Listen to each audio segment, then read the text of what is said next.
Hi guys, welcome back to another video. आज हम लोग डिस्कस करेंगे दो कंपनीज के बारे में जिसके रिजल्ट्स जो है वो अभी कुछ देर पहले ही आए हैं और रिजल्ट्स तो भाई साहब बहुत ही तगड़े हैं। तो सबसे पहले हम लोग डिस्कस करेंगे E2E नेटवर्क्स के बारे में और दूसरी कंपनी है अपनी एटलांटा इलेक्ट्रिकल्स।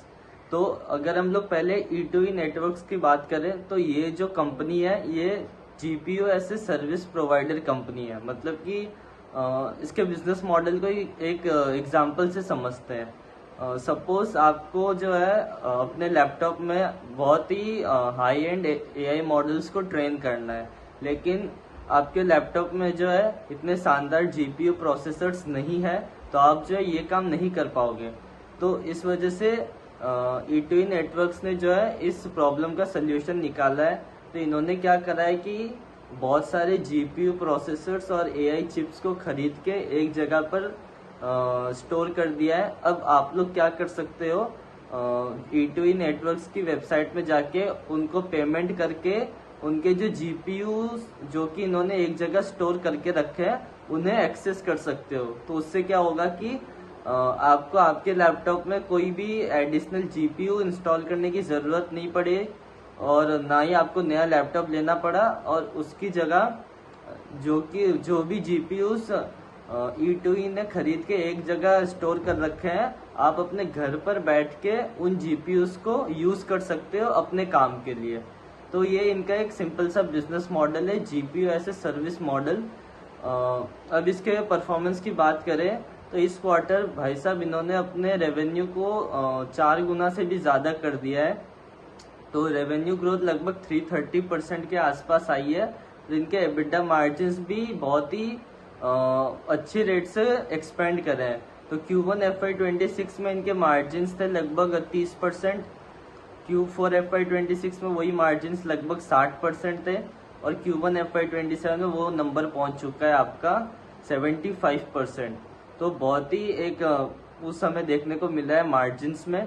उसके अलावा FY26 के एंड में इनके पास टोटल 4000 कैपेसिटीज थी, मतलब कि GPUs, CPUs और ये सारे यूनिट्स को मिला के टोटल इनके पास 4000 यूनिट्स थी। और वही इन्होंने कहा था कि हम लोग FY27 में केपेक्स करेंगे जिससे हमारी जो टोटल कैपेसिटी है वो जो है 6000 तक पहुंच जाएगी। बट आई थिंक कि वो 6000 का नंबर ये लोग अभी ही अचीव कर लेंगे, मतलब कि Q2 और Q3 के एंड तक जो है 6000 यूनिट्स तक ये लोग पहुंच जाएंगे। और उसके अलावा जैसे कि इनका जो पैट है वो भी बहुत ही हाई रेट से ग्रो करा है। एक और चीज ये थी कि FY26 के एंड में इनकी जो कैपेसिटी यूटिलाइजेशन लेवल था वो लगभग 80% था, बट आई थिंक कि इनका जो यूटिलाइजेशन लेवल है वो भी बढ़ चुका है, और जो इनका कैपेसिटी एज टोटल नंबर है वो भी बढ़ चुका है। तो इन्होंने लगभग Q4 FY26 में आई थिंक 100 करोड़ का केपेक्स करा था। तो अब आने वाले समय में और भी केपेक्स ये लोग करने वाला है, जिससे आई थिंक इनका रेवेन्यू अच्छे पेस से ग्रो कर सकता है, क्योंकि कोई भी नया बंदा GPU खरीदने जाएगा तो उसको बहुत ज़्यादा पैसे खर्च करने पड़ेंगे। तो ये लोग जो है जो भी न्यू GPU खरीदने का सोचेगा उसके पहले अगर उनको पता चलेगा कि ऐसे एक बिजनेस मॉडल है जो कि आपको GPU ऐसे सर्विस प्रोवाइड करता है, तो फिर लोग ऑब्वियसली इस मॉडल को एक बार ट्राई करेंगे। और मतलब बहुत ही इम्प्रेसिव मॉडल है ना। उसके अलावा जो भी PPT कॉल कंपनी आगे रिलीज करेगी उस पर उसको एनालाइज करके एक और वीडियो में बनाऊंगा, है ना। अब जो दूसरी कंपनी है जिसके बारे में इस वीडियो में बात करेंगे वो है एटलांटा इलेक्ट्रिकल्स। तो ये जो कंपनी है इसका 85% रेवेन्यू आता है from the power transformers which they sell. तो पावर ट्रांसफॉर्मर्स का मतलब क्या होता है, जैसे कि जो भी इलेक्ट्रिसिटी जो है वो मैन्युफैक्चर होती है वहाँ से जहाँ पर मैन्युफैक्चर होती है वहाँ से लेकर डिस्ट्रीब्यूशन सेंटर्स तक जाने के लिए उनको पावर ट्रांसफॉर्मर्स का यूज लेना पड़ता है। मतलब कि जब भी इलेक्ट्रिसिटी ट्रांसफर करेगी तब फ्रीक्वेंसी के अकॉर्डिंग जो भी वोल्टेज है वो ऊपर या नीचे करना पड़ता है। तो इंसान जो है वो मैन्युअली तो बार बार ये कर नहीं पाएगा। तो जो भी पावर ट्रांसफॉर्मर्स है उनको सेटअप किया जाता है और वो ऑटोमेटिकली वोल्टेज लेवल्स को ऊपर या नीचे कर देते हैं, है ना। तो वही अटलांटे इलेक्ट्रिकल्स जो है वो यही पावर ट्रांसफॉर्मर्स मैन्युफैक्चर करती है और उन्हीं को सेल करती है। और इस क्वार्टर उनका जो रेवेन्यू है वो 48% ईयर ऑन ईयर बेसिस पे इंक्रीज करा था। उसके अलावा एबिडा मार्जिन्स भी 100 बेसिस पॉइंट से इंक्रीज हो गए थे। लेकिन इसमें एक प्रॉब्लम ये है कि क्वार्टर ऑन क्वार्टर बेसिस में सारे जो भी पैरामीटर्स है उसमें इनका डाउनफॉल देखने को मिला है। तो अब इसमें एक चीज ये है कि जो Q1 होता है वो सबसे लीनेस्ट क्वार्टर होता है among all the other quarters.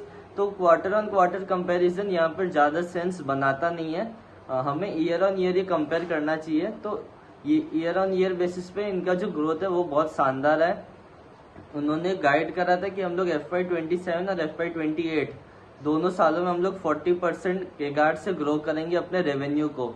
तो Q1 में तो 48% इन्होंने कराई है, तो इन्होंने एस्टिमेट्स को मतलब अपने गाइडेंस को बीट ही करा है ना।